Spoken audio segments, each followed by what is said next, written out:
for the council to finally come up with an answer. I haven't seen anything yet where they actually had developed an actual plan or have actually taken any action. So what's happened since then, since your story? What have they decided to do? Have they decided to start prosecution of this person, or are they still talking about it in conjunction with the fact that there are some serious violations to the Constitution itself? For a very long time, to answer your question, right, for a very long time, nothing really happened after I published the story. I don't know, it's taken them more than a year to actually do something. The last time I heard, which was about a week or two ago, the municipal council had decided to shut down 2 or 3 of the 7 houses that I had written about. They went to inspect them, and they found out that various bylaws had been broken, and the house was not in a hygienic state. It could not be inhabited by people.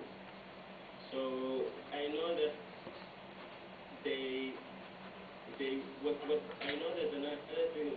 second process that will follow that is they will institute legal action against them, for running a slum house for so long. And that means she should either get a fine or she could get a jail sentence. It will probably be a minimum jail sentence, though, I presume. But they'll probably give her a fine. That was the downside to the story, that it had taken so long for the authorities to do something, to act on what we had, on what we had revealed as the Daily Dispatch at that time. But yeah, if I could just summarize what I'm saying, that they want to shut down their houses, they want to institute legal action against them. I don't know when that will happen. Hopefully soon. We have a question from Alice. Yes. From Gcina. Yeah, just like any other investigative journalist, what are some of the challenges that you must have made during your work? Okay.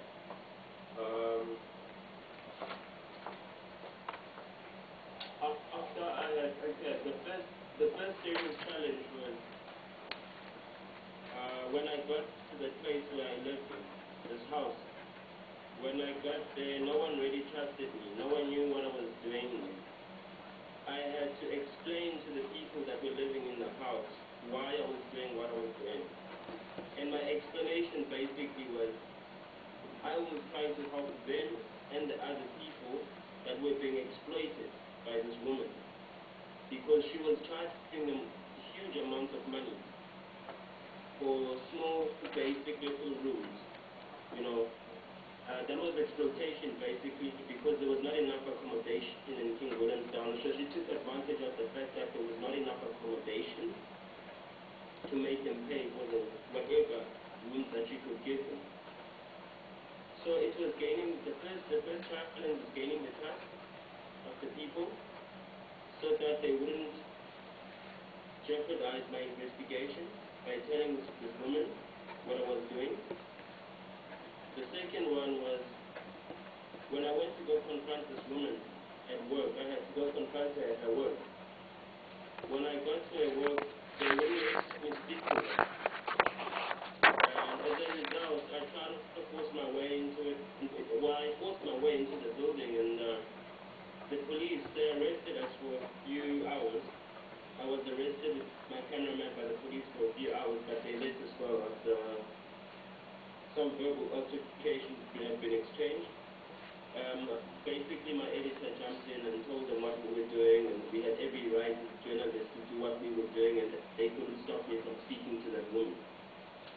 And then, I guess the third challenge afterwards was just resisting general threats from her and her people that she was obviously working with. I mean, they all told that if I ever go back to King William's Town again, they'd kill me. Yeah.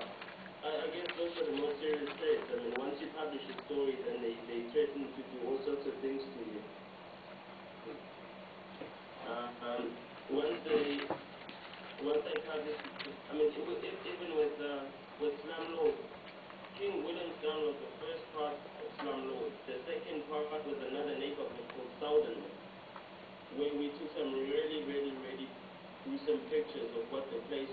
basically every house had a shack at the back. And they were using the shack to rent out with extra accommodation. So they would get students, poor students, and make them live in the shack in the backyard and charge them about, I don't know, 2,000 rand a month. I don't know what you convert it into Swedish currency. But in South African currency, in terms of... It's about the same it's amount.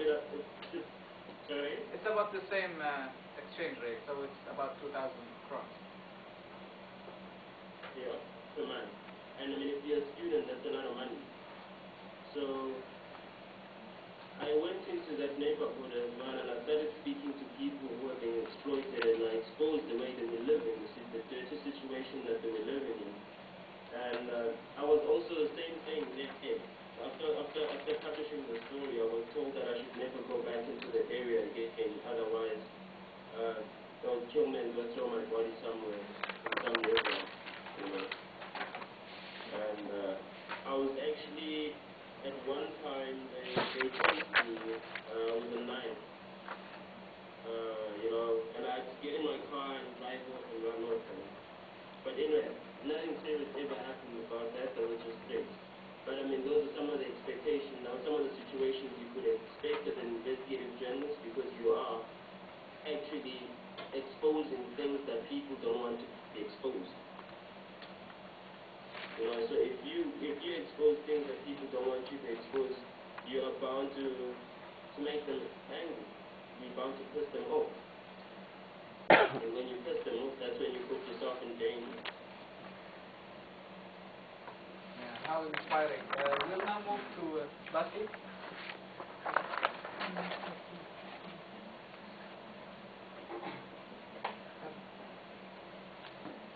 My question is that how can we avoid, how can we secure our news sources, especially when courts call us to ask us to reveal our sources, and especially in the case that right now we are facing in Pakistan, that the courts have called journalists to show their sources, from where they got their news. But journalists are still saying that we cannot reveal. Is there a solution to secure our sources, and we can secure ourselves also?